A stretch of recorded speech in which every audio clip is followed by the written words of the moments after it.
Welcome to Stoke Bishop Village Hall for the second of our series of events for constituents in Bristol North West on COP26 and climate action.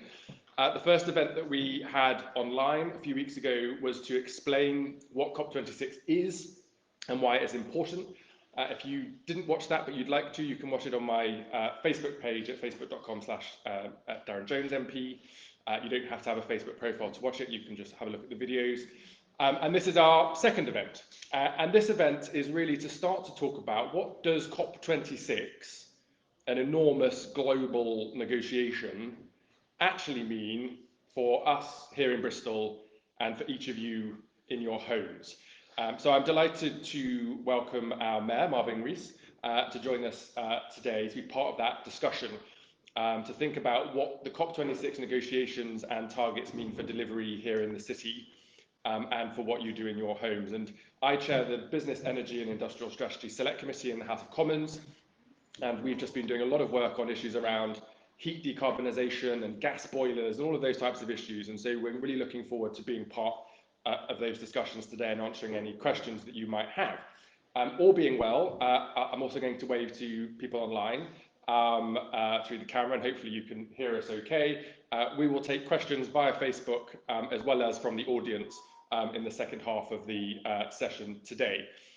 For those of you physically here in the room, there is no planned fire drill, so if the alarm does go off, either through one of those doors and out through the front, and if you can't get out the front, there's a fire door on the side here.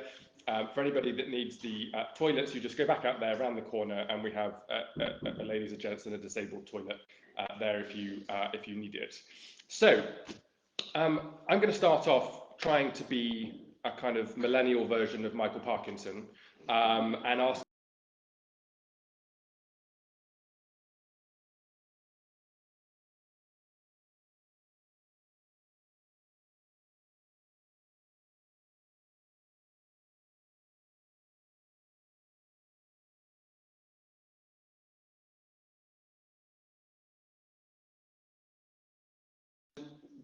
why is Bristol City Council, I mean, you're the mayor of the city, but you also lead the council, but what does go to COP? Shouldn't you just be fixing potholes? Yeah, we'll keep doing that. There's a lot of them. Yeah, so there's a number of reasons we're at COP. There's a very important bit of politics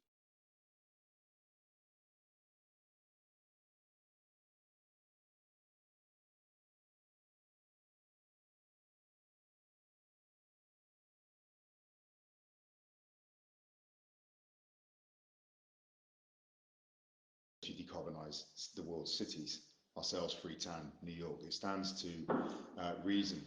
I'm doing a program of work with Bloomberg at the moment, and cities are 70% of the world population, 3/4 of the emissions. So unless you grab a hold of those economic systems, the world will not decarbonise. Interestingly, while that is a big threat, urbanisation done badly is a big threat. Urbanisation done well could actually be the arc, if you call it, because cities designed well actually offer more efficient, lower impact lives than sprawl. The World Bank call it pancakes or pyramids. Do you grow in and up, which is basically what the world is now advocating for, and cities, or do you sprawl with all the consequences that has for transport, energy use and inefficiency?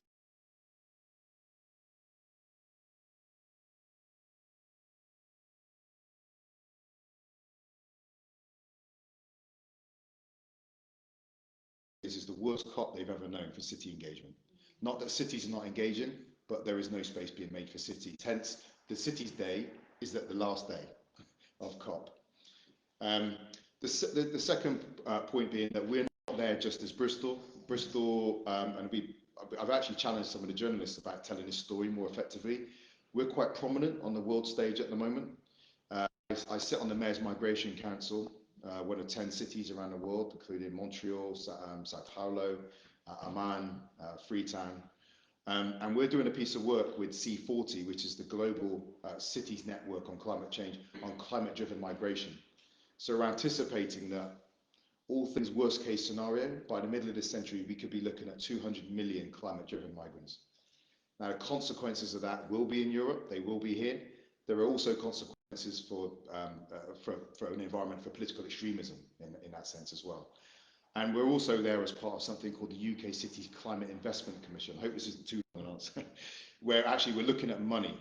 So actually what we've got to do now is pay for decarbonisation. And the Climate Commission I'm part of, it's the UK Core Cities, plus London Councils, City of London and Catapult. And actually we've done the work that government should have done. We've identified 200 to 350 billion pounds worth of decarbonisation opportunities across the UK core cities and London. So we're going up to actually put that in front of government and investors. So I just want to break that. We're having difficulty hearing you at the back. Okay. We don't want to miss a word. Okay. Is this the microphone? No, it's a speaker. No problem. I'll speak up. We'll speak louder. There are a couple of seats down here if anybody wants to come to the front as well. So let me just break that down a little bit. We've talked, I think, firstly, this idea that cities are not being given the space at COP is really important, because whenever we talk about climate change in Westminster, we end up talking about sectors. So we'll say, heating is really important, transport is really important, industrial decarbonisation is really important. But as Marvin's just said, actually all of those things often reside in city and city environments. And there's a really interesting question then about how we deliver on our climate change goals. One of the criticisms that I and my select committee in Parliament have made is that the government's been quite bold, actually, in setting high decarbonisation targets in advance of COP26, and that's good news, and we welcome that. Our concern is, well, how are you actually going to deliver it? And what's really interesting is that a lot of the changes that are needed are fairly big infrastructure changes across the whole country. And that type of delivery has not been done by governments for a very long time in this country. And I have a hunch that in Westminster and Whitehall, they're not actually very sure about how they're going to deliver everything. Ministers will think that, and they've said this, it's not just me assuming, they kind of set the target and they'll let the free market kind of swoop in and deal with it. But the free market, i.e. business leaders, private capital and others, which, are human beings as well, it's not just a kind of amorphous thing, they say to me, actually, we don't have the clarity or the business models or the investment frameworks in which to bring forward this private capital. And that's starting to change, but it's not moving quickly enough. And that's the key issue. And I think the work that Marvin is doing and other cities at COP is really important, because instead of thinking sectorally, maybe we need to think about how does Whitehall give cities like Bristol the powers to do the job for it, instead of Whitehall just telling us what needs to be done and hoping for the best. Now, you mentioned finance. This is big stuff. How, as a city mayor, with a grant from Westminster that's been cut, with some business rates income, how are you going to pay for this stuff at city level if you're going to be at the front of delivering this? Yeah, well, we can't, basically. If I come back to that, but the point you make, it's actually a very strong argument that's now grown it's been growing for a long time, but it's grown on the world stage now, is that very point, Dan. You don't just have to decarbonise sectors, you decarbonise places, decarbonise functional economic systems. So we have a travel to work area in Bristol that's about just going up to 1.2 million people. You have to decarbonise that system. We're part of something called the Western Gateway, which has identified that we are part of an economic system that stretches from Swindon to Swansea, Gloucester to North Somerset. So it's actually, that's the way people live and work in that. So our point to government is work with all the local authority leaders and the universities and the businesses within that patch to decarbonise that functional economic system. Don't just try and cut through and grab a sector and decarbonise a sector, because you won't, it's not real, it's kind of abstract. And I think there is a gap between declarations and delivery. In terms of the money, we've done the work with our climate strategy, and to decarbonise our Bristol's economy is about £10 billion, right? 9.5, £10 billion. That's not including transport, like the mass transit system for the city as well, which is essential. We don't have that money right now. And what we're finding is that government define define climate what we would call investment, because we think it brings a return, not just an environmental return, not just increased resilience, but it brings a health return. Bloomberg says the things that make cities better to live in and healthier and all the rest of it also make them more climate, more sustainable. So we're not getting access to that money. So that's why we've been doing the work with people like Greg Clark, with our other core cities, to go out and work out how we could potentially source it. One of the challenges we do face in getting access to that scale of money, actually, this is the same in the global south as well. So Yvonne Aki-Soy, the mayor of Freetown, will say this. At the local area, we face a couple of major challenges in accessing private money, and there is lots of money, right? One is scale. So we don't, even at the city level, necessarily always offer the scale of investment that private investors look for. Hence, we've started to link up. So rather than just going as Bristol, let's look at the functional economic area, which is bigger. Let's look at partnering with Cardiff, or you do a heat source pump deal with Bristol, Liverpool, and Nottingham. You do it all together. So we're looking at that model. The other is another gritty model, which actually feeds into our finances. That it's local authorities are not in a position to get their investable propositions ready for market. Right? That actually costs a lot of money. And austerity I was on a seminar about this yesterday with a bunch of financiers. Austerity doesn't just mean threats to libraries, parks, and public toilets. It means losing planners and lawyers. The very people who actually mean that when you go to try and get £100 million to decarbonise some programme in your city, you necessarily haven't had the skills to get it ready. But all of that is being factored into the work we've been doing in the lead up to COP. And I was saying to Darren that in many ways on climate, we've gone past t-shirts and banners. We're now in the realm of Excel sheets and finance. Right? It's about how do you get it done, and it's program managers and getting access to that money now. Now, you've talked about £9 to £10 billion for Bristol in order to decarbonise, excluding transport. You will know as well as I do that I'm sure if I asked the audience, everyone would put their hand up if I said, do you want to see changes to local transport? So first of all, that £9 to £10 billion, what would that be spent on if I was able to give you a cheque for £10 billion, which can't, by the way. But yeah, and then the second question is, what do you then need to see on the transport? So first of all, excluding transport, what would you spend that £10 billion on? There we're talking about heat networks, air source heat, ground source heat, retrofitting homes, which is phenomenally expensive for us. As we're building new homes, and as I stress often, we're not just designing Bristol for the population as it is today, 466,000. We're going to be at 550,000 by the middle of this century. So we have to build a city, we have to design a city for a bigger population. So we face a dilemma then, right? If we say we're going to get 30% affordable on any housing scheme, and then the developer might say, okay, we've done the deal. Then if we say we want zero carbon housing in that housing scheme, they'll say, well, that costs more to deliver. So now you can only have 20% affordable.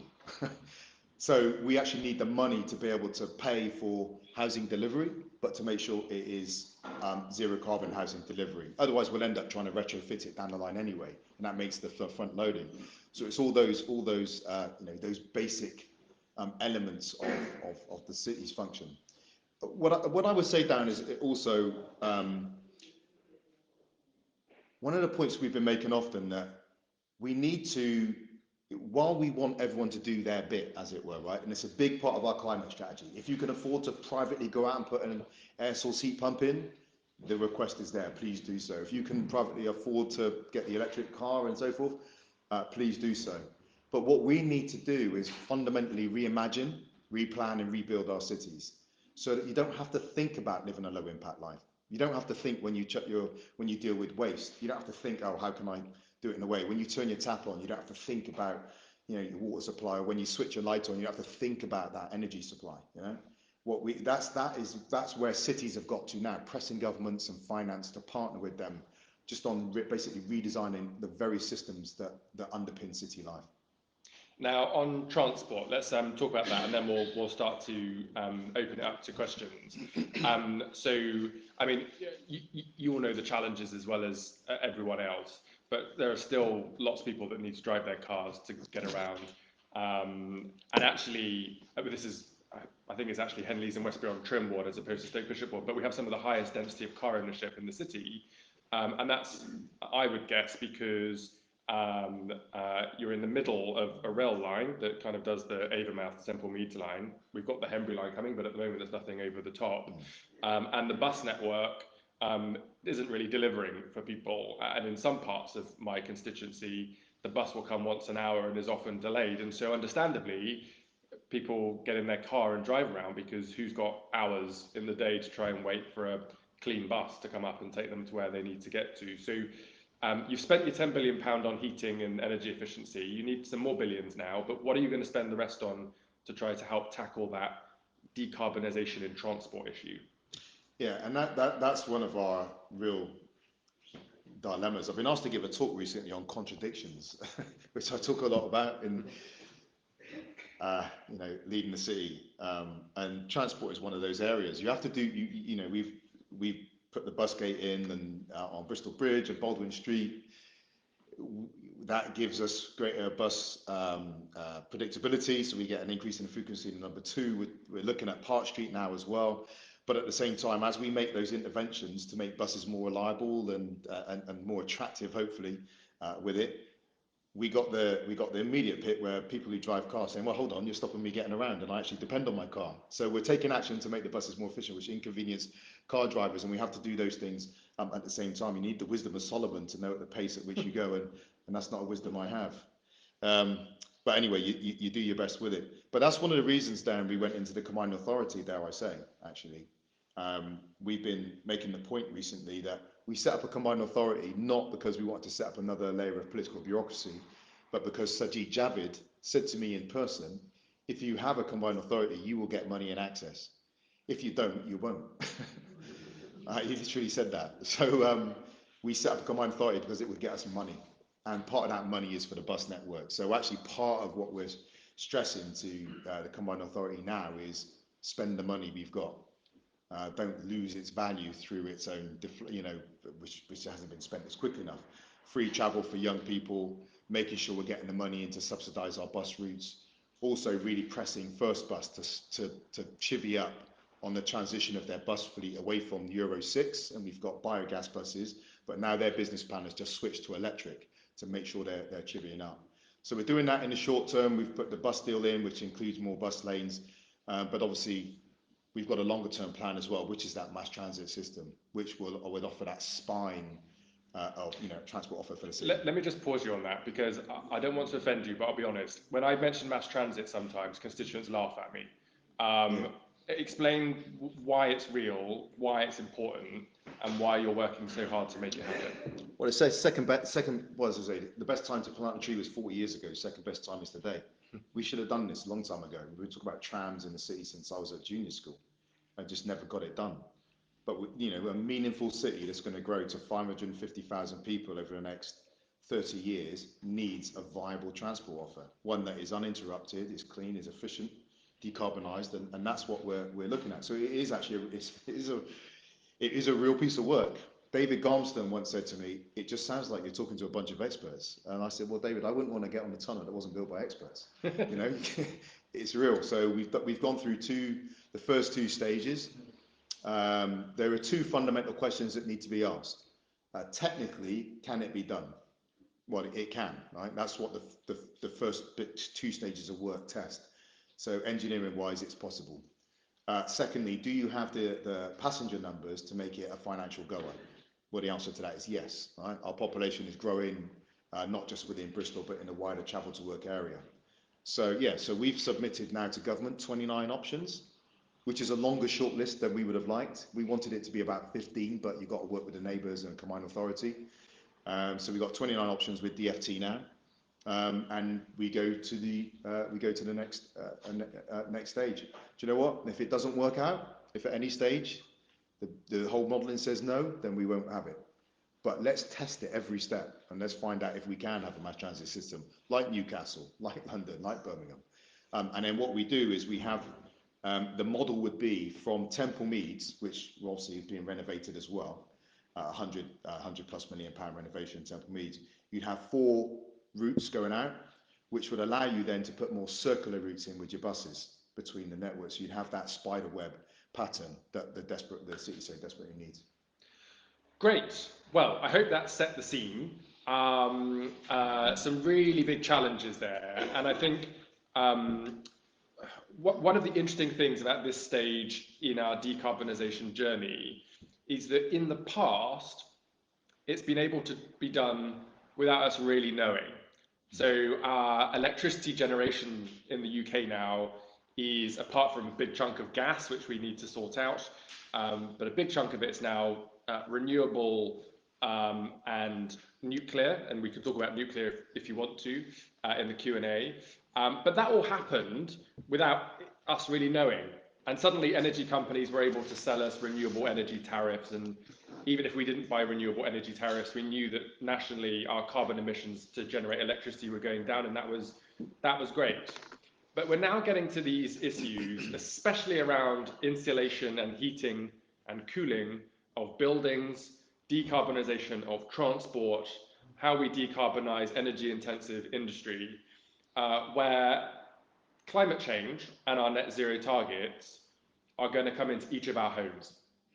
Someone is going to have to knock on the door and say to us at some point, we're going to need to insulate your loft, or we're going to need to change your gas boiler, or you can't buy a gas boiler anymore because we're not allowed to sell them, and we're going to need to install something new. And that is difficult, especially at the moment when prices are higher than they need to be.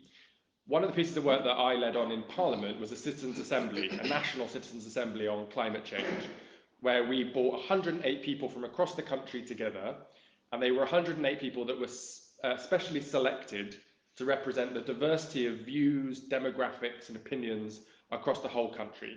I think the youngest was 17 and the eldest was 81. You had people come who thought climate change wasn't real, people who were activists for climate action.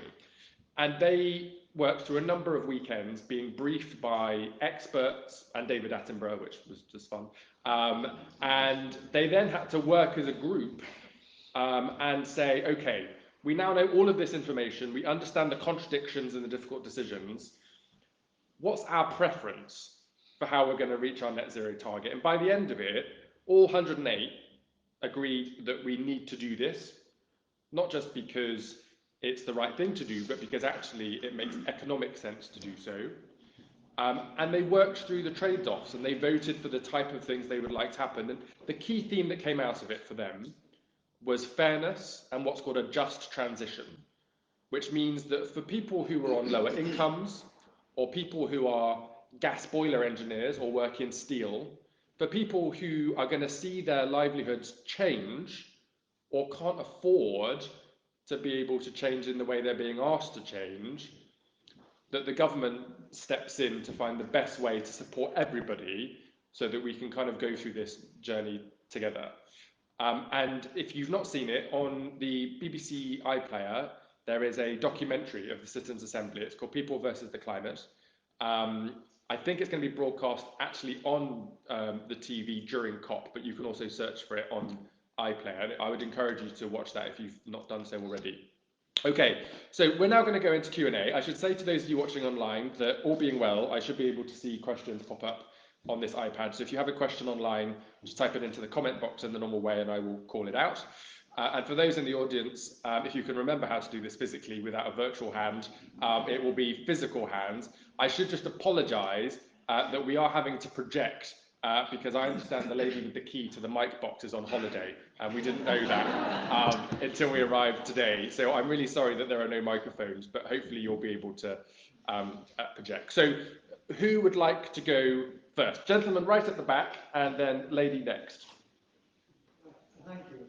On our doorstep, as it were, we have the magnificent Seven with its tremendous non-stop tidal surge. There have been various proposals, tests and so on, yet very little seems to have been done to actually use for Bristol and the southwest and the South Wales this tremendous opportunity and turn it into real power. Does this mean that the whole concept of getting energy from the Seven is now dead in the water, or is there still hope for it? And if it is dead in the water, why? Okay, thank you. I'm going to take questions in two. So yeah. Thank you both very much for coming to Stoke on my birthday. Always spend it, and I'm passionate because about the environment, before anything else. I live in leasehold flats. You talked about retrofitting. There's a higher proportion of leasehold flats in Bristol than many other cities in the country. What can you do? Because we also live in flats who are owned by the same same headlessor who tried to put those 3 stories extra in flats that you know about down. So if you don't have a willing management and headlessor to help you make improvements, because you're going to only look at you as a cash cow, how can you do that to benefit the environment? Thank you. I'm going to take them in third. So gentlemen there, please. Thanks. Or in three. This is related to the purchase of a domestic car. 20 years ago, I bought a diesel car on the advice of my government because it was more economical and more economically friendly. Now I'm in the market for buying a new car, and I'm advised to buy an electric car. Okay? Apart from the fact that my present car has done 170,000 miles on 50 miles per gallon, it goes up to London on 60 miles per gallon. So in terms of it is economically friendly, but I'm quite prepared to accept an electric car. But what I want to know is, when I purchase one, how is it will represent a tremendous loss of revenue by the government? So as a member of Parliament, where's this tremendous loss of revenue going to come from? Who's going to pay for it? Are you going to put up the price of electricity for my car? Is it going to be, which will affect me domestically? And my question to the mayor is, when my battery runs out, which is highly toxic contents, how much are you going to charge me for disposal of the battery? And where am I going to put it? Where are you going to put it? Thank you. We're going to talk about those 3, and then I'll come back for another 3, if that's all right. So, Marvin, the tidal power question. There were proposals a number of years ago, weren't there, for a tidal barrage. Our colleagues in Swansea got a little bit further along with a tidal lagoon, but the government pulled the money for that as well. Are you seeing any renewed focus on trying to harness power from the Severn? Yeah, there's. So there is a piece of work on it right now. So I mentioned earlier on what we call a Western Gateway. I want to be a kind of abstract, but you've heard of Northern Powerhouse. We never had one of those, right? So I literally went to government one day. I was up at DIT, and they had a map, and they had a big brown blob for the Northern Powerhouse, a lighter brown blob for the Midlands engine, and then a blob for London. That was it. We weren't there. So anyway, we've launched the Western Gateway, which has got Bristol and Cardiff at the middle, and then stretches out, as I said, Swindon, Swansea, Gloucester. So now we exist. So there's Northern Powerhouse, Midlands engine, and the Western Gateway. We're in the Western Gateway. It's chaired by Catherine Bennett, who used to be chief exec of Airbus. Where's she gone now? I forget where she's gone now. Manufacturing. Yeah. Catapult. So it's a very serious piece of organisation. And we've set ourselves up so that we are in a better position to work collectively to get the scale of investment we need to solve some of our challenges, amongst them transport, actually. But what we do with the Severn is one of those projects that's being looked at. So I was in a session about 7-8 months ago now, just on Zoom with Cardiff and Newport and Swansea, as they were looking at the water, and they had some proposals they were bringing forwards. I'm not saying it's going to be quick, but I'm saying it is alive. And as you said, Swansea are really pushing hard for this. One of the issues as well for the private investors in these technologies is, how am I going to get paid back? What's my return on investment? And at the moment, tidal power projects don't have a guaranteed rate of return from the government. So for offshore wind turbines, when that was kicking off in the last decade, the government would say to the companies investing, well, look, you build them, produce the energy, but if it's called a contract for difference, so I'll try to, it's fairly complicated, but there's a price essentially where if the price you sell the energy for to the market goes below that price, we will make up the difference so that you have a guaranteed rate of return for the electricity that you're producing from the turbines. That doesn't exist yet for tidal power. And the guys in Swansea who were doing a lagoon-based tidal power initiative, so not quite as big as the barrage, but a kind of lagoon model, the government didn't agree to give them the business model so that their investors could invest to make it happen. And as a consequence, tidal power projects at the moment are seen to be too risky and too expensive unless there is an early stage intervention from the government to de-risk it to try to create that market. And the government this week produced something called the Net Zero Strategy, which is a pretty chunky document that looks at how it's going to reach the net zero target. And this business model issue is important not just for tidal, but for hydrogen and lots of other issues.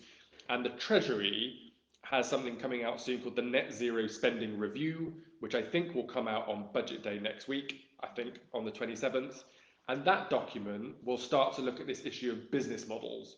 So we might get a little bit more clarity next week about the appetite of the Chancellor to help de-risk some of these projects so that they can actually be invested in. Darren, can I just jump in? Because that point you make about de-risking has been huge, isn't it? Mm-hmm. And actually it's been one of the big conversations we've been having amongst the cities. So you can imagine with Zoom being here, we're talking to cities around the world a lot more. But in that whole conversation we've been having around finance, remember I mentioned scale, expertise, but the role that government can play in de-risking to unlock more money, that make more money accessible to cities and make that connection between cities and finance is another one of those huge challenges that we're facing. So next question on, well, there was a number of issues around planning reform and leasehold reform, but I'll try to focus just on the energy efficiency piece. One of the challenges is that our housing stock in the UK is old. And even with the rate of new build, most of our houses, by the time we get to our 2050 target, are still going to be old. So you have to insulate them so that you use less energy to warm them, so that the heat isn't escaping. And that means things like insulation in the loft, better windows, sometimes ventilation, sometimes cavity wall insulation, sometimes flooring. Now, the government brought forward a programme called the Green Homes Grant last year, where people could apply for a voucher, but it completely failed. And it failed for a number of reasons. But the prime reason is that the Treasury said, hey, we think this is a really good idea. It'll be a good economic stimulus. Here's, I think it was £2 billion. And they gave it to the business department just before the summer recess and said, hey, business department, can you build this product and launch it by the time everyone gets back from holiday? And so the business department then did a call for partners and essentially went with the cheapest provider, which was an American company who said, this is really easy, we'll just build you a website and you can process everything through the website and it'll be fine. And they went, great. And it didn't work. And the design of the product was a problem because the local tradespeople that needed to do the work, firstly, don't get any money up front. They only get money once the government has signed off the work. And so if you're going to do quite a lot of houses and you're a small business, how do you afford to pay for your staff time and all of your goods if you are waiting potentially months to get the money back from government? And also there was then just not enough traders locally to do the work. Now what that says to me is that the government gets that this is important.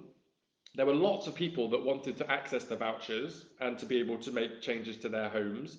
But the rules that they put in place about there were different priorities of what you could spend the vouchers on didn't work. There weren't enough people locally. That sounds like an opportunity for me. We should be training up lots of people and apprentices and all of that type of stuff in every community across the whole country to do this. And we need to build a scheme that lasts for more than a year. Because when it failed, the government took £1 billion back and said, oh, well, that didn't work very well. We'll think about it again.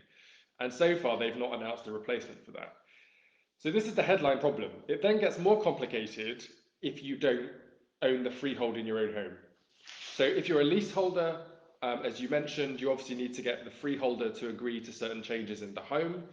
And we have a huge problem in this country around the powers and rights and responsibilities between leaseholders and freeholders.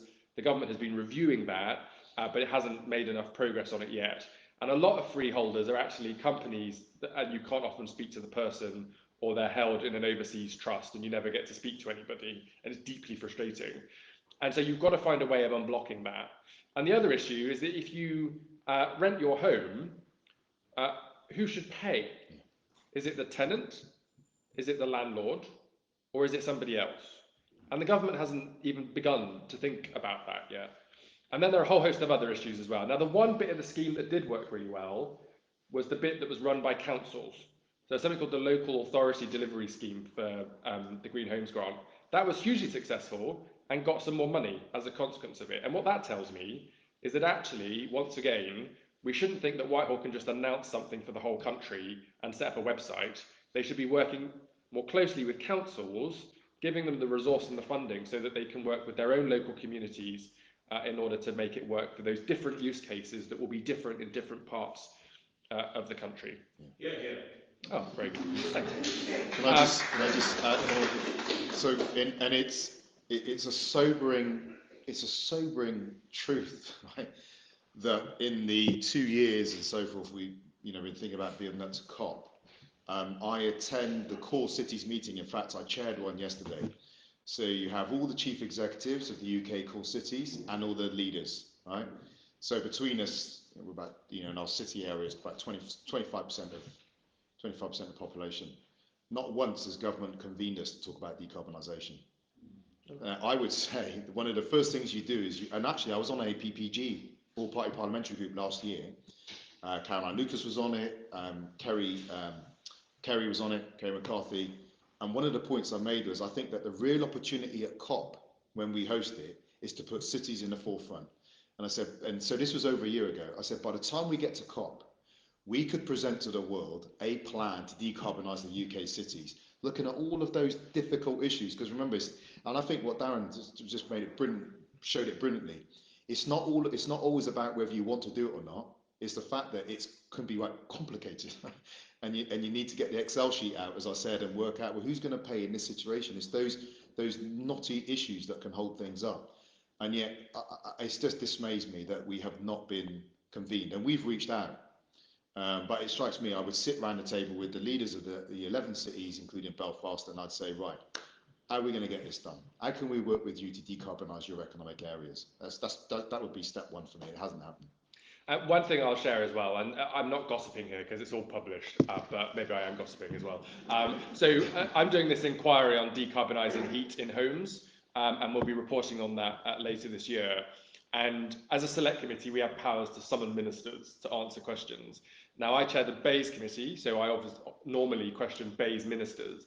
But in the decarbonising heat in homes inquiry, I tried to call the housing minister from what was then called the Ministry for Housing, Communities and Local Government. And the housing minister, Mr. Pincher, wrote to me and said, thank you for your invitation, but as the BEIS Select Committee, it's more proper that you speak to BEIS ministers. Sincerely, Mr. Pincher. And I wrote back and said, no, Minister, I'd like you to come to my committee because we're talking about homes, and you're the housing minister. And he wrote back and said, no, Mr. Jones, you're frightfully confused. It's the BEIS department that deals with heating. I am the housing minister. And I thought, have I missed something here? In the end, he came because I forced him, and he was very grumpy about it. But it showed a problem in that the BEIS department's given the job to coordinate decarbonisation across the whole of government. But unless the Prime Minister is telling all of his secretaries of state in every department, this is a key priority for you. And even though it's the BEIS guys that kind of do a lot of the admin and running around, each of your departments have a responsibility to drive this. Then we get into these problems. And I was just quite frankly amazed that the housing minister didn't think that decarbonising housing was an issue for him, which, as you can imagine, I put to him in the session. Now, the last question just on this initial round on cars. It shows you how far we've come, doesn't it? That in, I think it was 2008-9, the government was doing the car scrappage scheme around the financial crash. and incentivizing you to buy diesel vehicles. And even though climate change was obviously happening then, and the COPs were happening then, I think it's probably fair to say that climate change wasn't as high a political priority as it is now.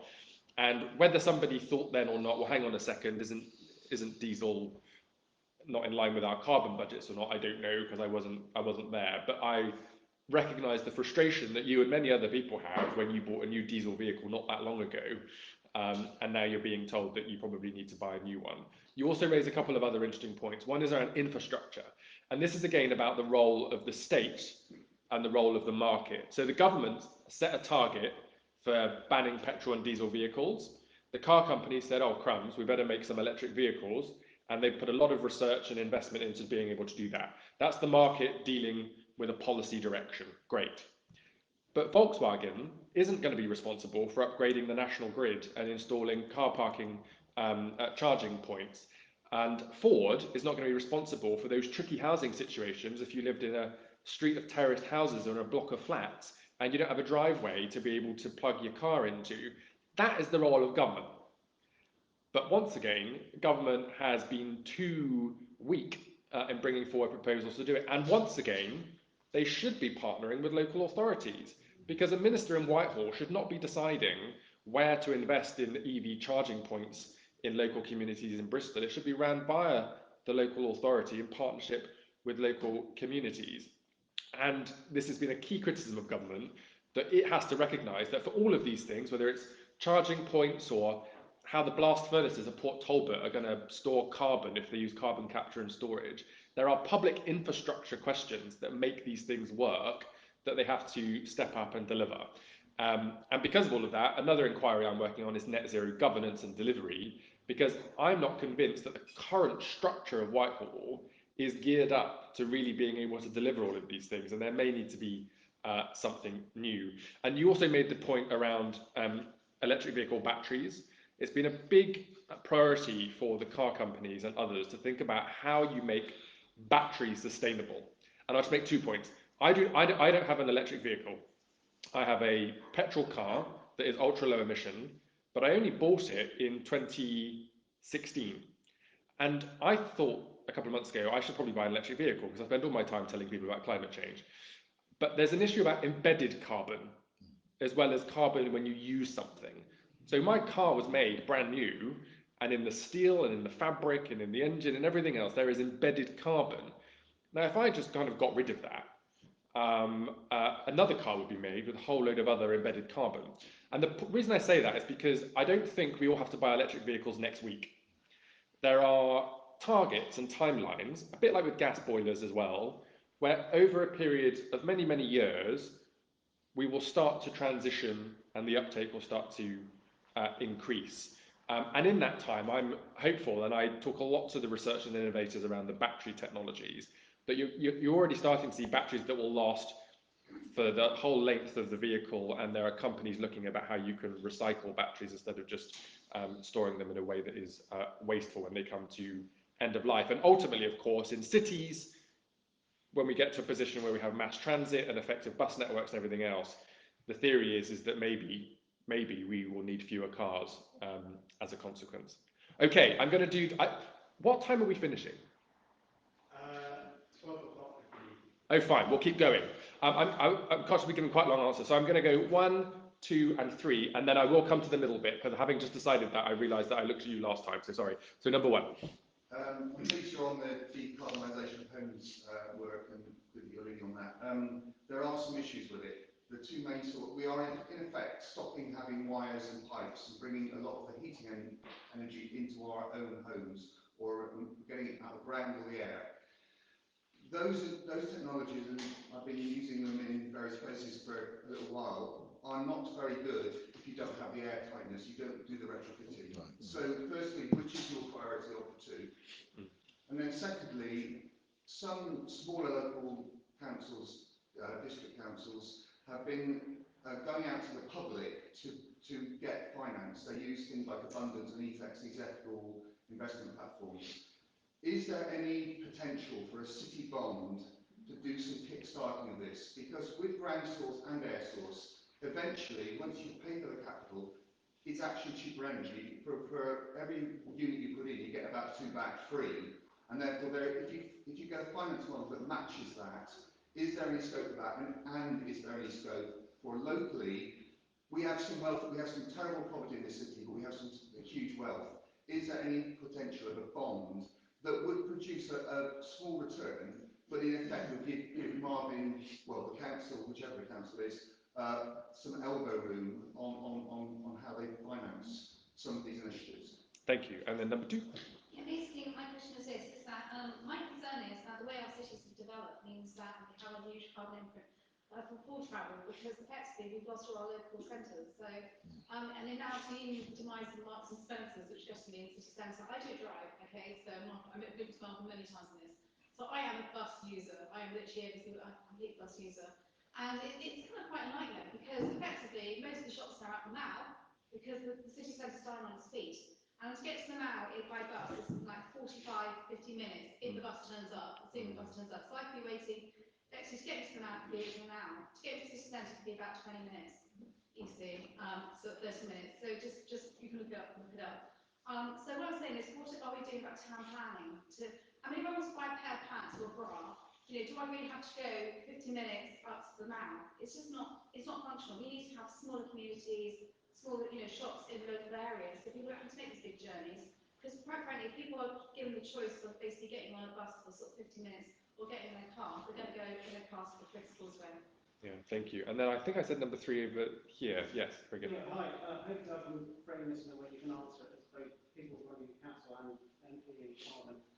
I'm quite fascinated by systems thinking right now, but the one thing that I keep reading about is no matter how much you plan it, there's always human beings in the middle of all this, which is variable. Yeah, and it seems to me that whilst we need to make lots of different interventions, the big investment we can make right now is in a mind shift at school age.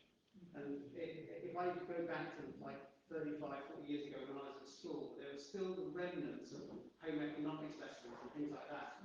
And there's talk about financial well-being initiatives in education, but I'm not seeing it come through. And I just wonder whether if we made an investment in financial well-being in education, back to the BBC programme about people, what do you call it, people versus the climate, that we invest in a mind shift in young people and indeed all of society, because if we invest in the way people think about how they want to spend their money and invest in their lives and their financial well-being, then we'll be making an investment in generations of better thinkers.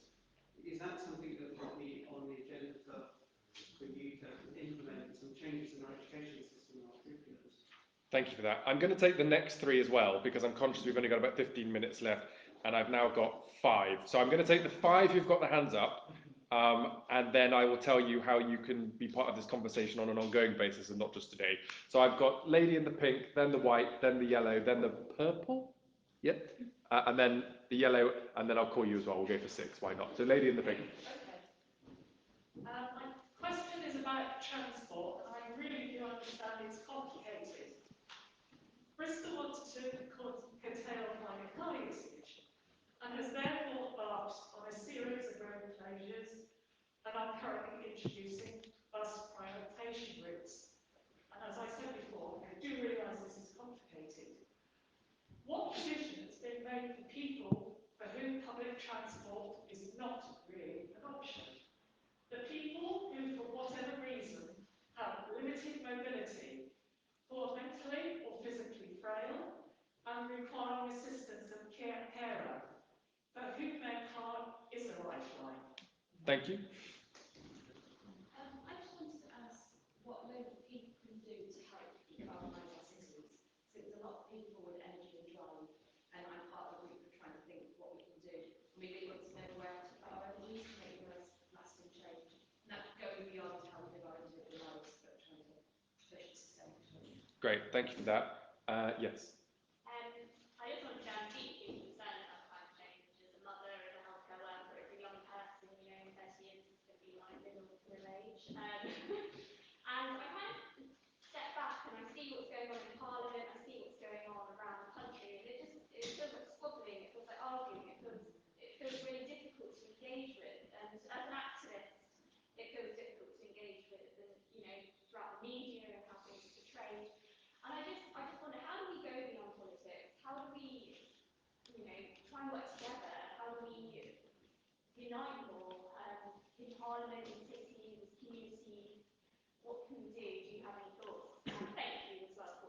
Oh yeah, no problem. Well, thank you for your question. Yes. Well, it's great that we're going to have this mass transit system one day, maybe, and I don't think most of us are going to see it. We've only got 80 years to sort out the climate crisis, so why can't we, in Bristol, just restrict the numbers and speed of vehicles going into the city, 20 miles an hour everywhere, 24/7 bus lanes, 24/7 bike lanes, ban pavement parking. It's happening in Manchester, Birmingham, Exeter, Leicester, and the whole of Wales, so why not Bristol? Okay, thank you. Yep. My question's about autonomy and green champions. You spoke about, in Westminster, every department needs to be accountable. And, I think, that Bristol has, a lot of people that are very interested in the green agenda, whether it's at the executive level or grassroots level. I think it would be really helpful if, rather than, as sometimes happens, there's, rounds and rounds of committees with a sprinkling of citizens' inputs, actually green champions shouldn't just be at the top of the ladder, if you like, that actually we'd be working alongside, so that every department has a green champion. It just doesn't run around with a green flag, it's holding everyone in that department to a certain amount of reasonable accountability. But also actually, in every street, in every community, there should be green champions, and it shouldn't have to be that, they're the odd one out, but actually they're inspiring, the street community, whether it's business, whether it's schools, to have that green champions going on, and that there is a really, there's not, as far as I'm aware, there's not a green officer for City Council. There's one sitting over there. We have a whole team. Okay, we'll come to that. Thank you for that. And then lastly. Nationally and internationally, for the highest level in the COP meetings, the assumption is that we're going to make the target. It seems to me that there's a very high risk that we're not going to make the target. So, could our planning be somewhat on the pessimistic side, and if it works out, that's great, we'll be greened up earlier. But it seems to me the world is not going to all sign up to the 1.5 degrees, and that almost certainly means we go to 2 or 2.5.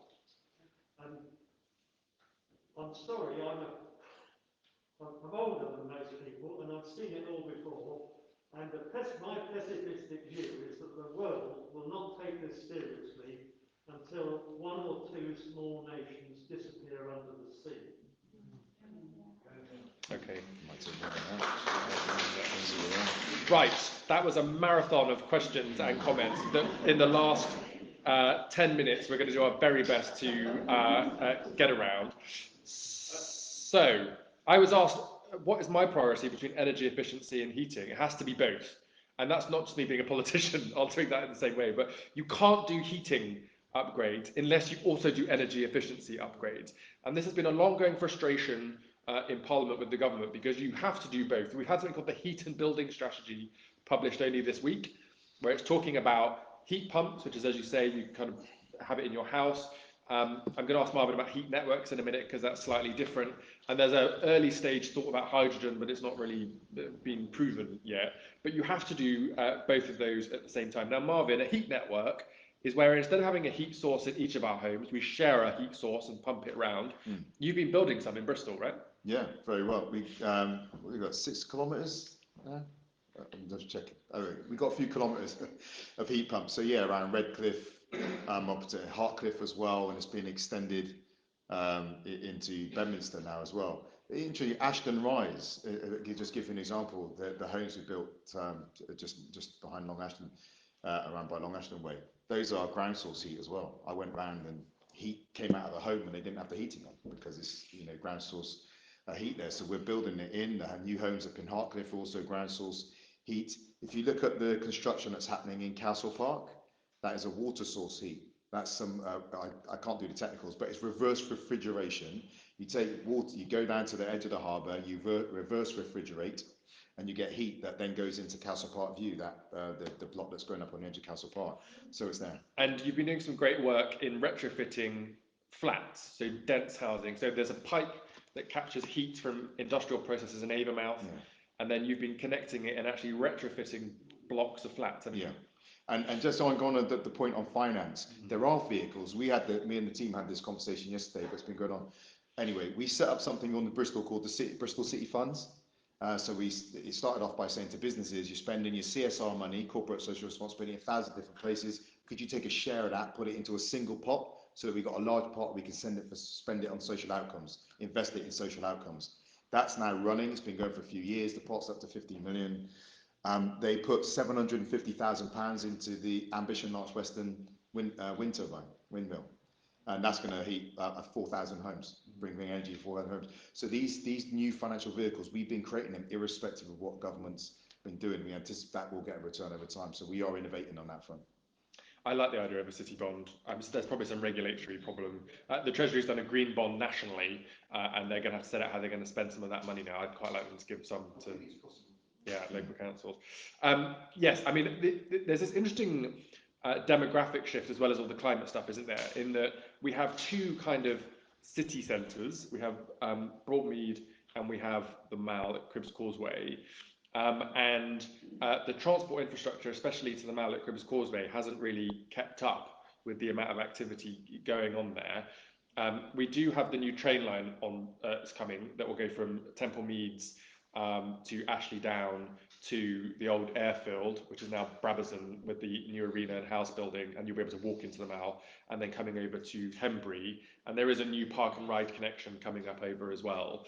But you're absolutely right, and one of my hopes actually, as more of us work from home a bit more post-COVID, is that we'll start to see a bit of revival in our local high streets, because if you're not going to work in an office block and you're working from home a couple of days a week, you might see more businesses popping up, but there has to be reform of business rates for that to happen, because it's the single blocker for startup and small businesses on our high streets, and the Treasury has unfortunately ducked the decision to reform that at the moment, and we're going to have to just push them a bit. I'll just say locally on that though, so we have listed all our 47 plus city centre high streets across the city.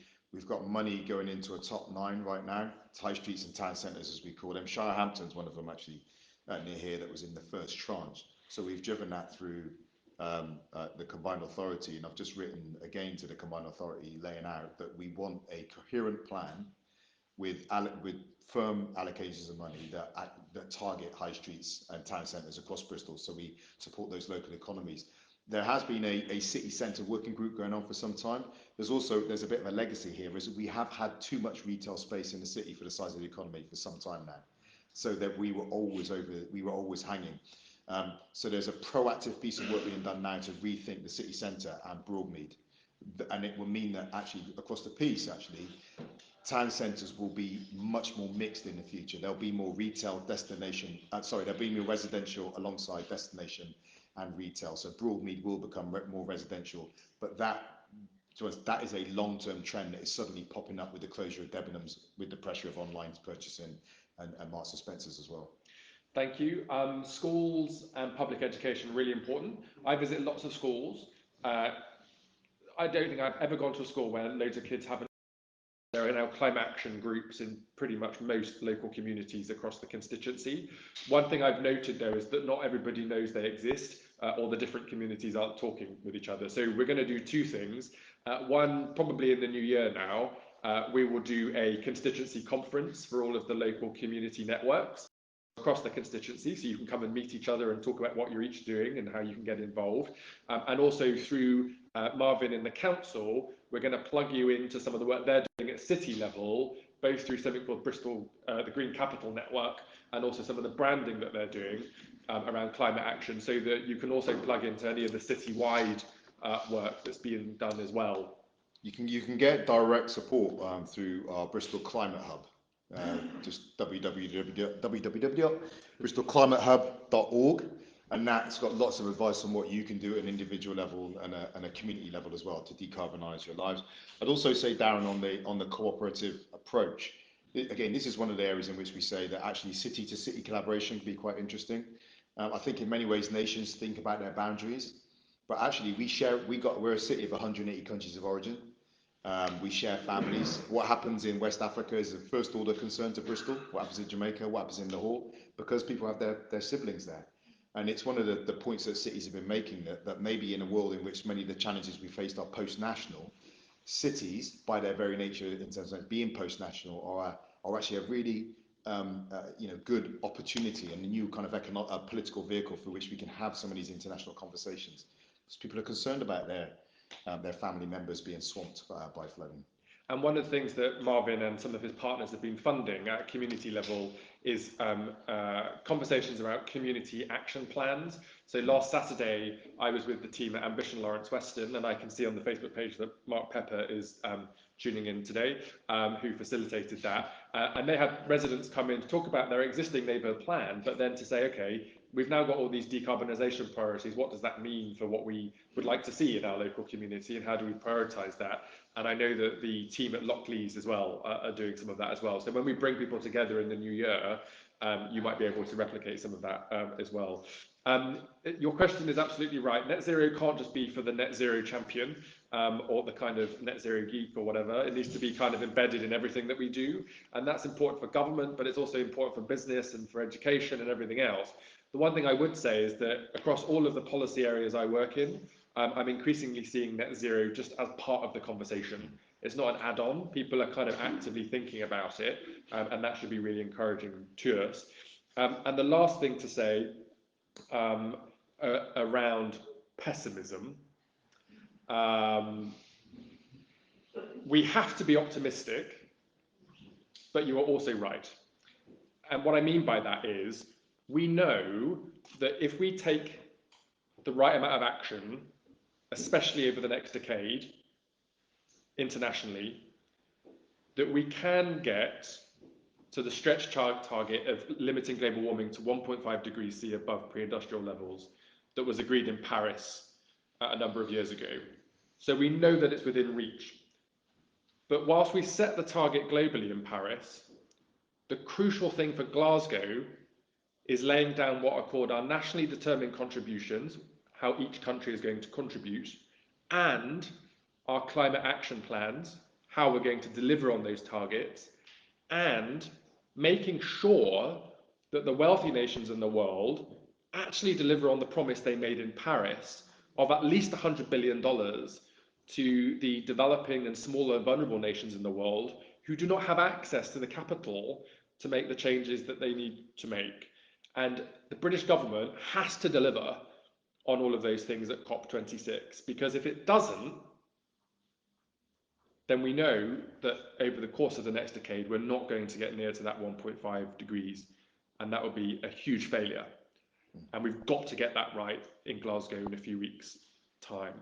But the reason I say you're also right on pessimism is because politics is difficult. Different countries have different capacities to do things, and spanners will be thrown in the works over the years ahead. We don't just have a global government that can tell everybody to do things. And so we also need to be resilient to climate change. And in our country, we're not. You know, we've seen flash flooding, we've seen extreme weather, we've seen the difficulties only over the last few months at the current level. And the closer and closer we get to the current trajectory of 2.7 degrees, which is currently where we're heading, the worse that's going to get for us in our own communities, as well as in the most extreme and horrible circumstances for countries around the world. So we do need to think about our resilience as well as remaining hopeful and optimistic about reaching our targets. Good. Well, I should say thank you to those of you on Facebook. I'm sorry there was a little bit of downtime there, but hopefully you got most of it. And to the various questions from Tracy, Fred and Barbara, Kaz, Mark, Lucy, Alison and Julia. I think we've answered most of them through the Q&A today. The last thing to say from me is, as I said, this is not just a one-off event. I will be doing a Facebook Live, which you can watch even if you don't have a profile on Facebook, live from COP in Glasgow. So I'll be giving you an update about what's been going on whilst I'm there in Glasgow. And then when we get back, we will do a post-COP kind of debrief for people who are interested, probably similar to this, where we have a physical audience and an online audience as well. And then, as I say, in the new year, we'll bring community groups together so that you can make sure you're all plugged into what can be done locally and how you can contribute. So there's plenty to be able to get involved with. Yeah, I mean, in terms of your ongoing engagement, we've a number of people going up to COP from Bristol. I'll be there. Stephen Peacock, our Executive Director of Growth and Regeneration, obviously lead on the delivery of all our big infrastructure projects. Our Green and Black ambassadors will be up there, as well. Nicola Beach is going to be going up there on food, particularly to talk about food and the food system and food sustainability. And all those people will be vlogging, sending material back. There'll be a couple of live events that you'll be able to tune into as well, with, alongside Darren. So great. And then, yeah. Last question, why do we still have meat on the school menu? Why don't we just have 2 days a day meat? I'm sorry, but that's such an easy gift, isn't it? Why do we meat on the biggest carbon? I'm vegetarian. I'm not even a Green Member Party, but I don't drive, I'm vegetarian, I recycle. I didn't call myself a green person. And to me, my husband loves meat, but he's gone now vegetarian as well, or pescatarian. I'm probably going to go vegetarian. And he's like a classic meat eater. As a vegan, I'm with you in solidarity, but what you've done there is snuck in an extra question when we, I'm afraid, have run out of time, which was very good, and I pay tribute to you for doing that. But I'm afraid we do need to be out of here by midday. So thank you to all of you for coming. Thank you for watching online. Do sign up for my newsletter on my website and on the Facebook page, and come back and have more of a discussion in the future. Bye for now.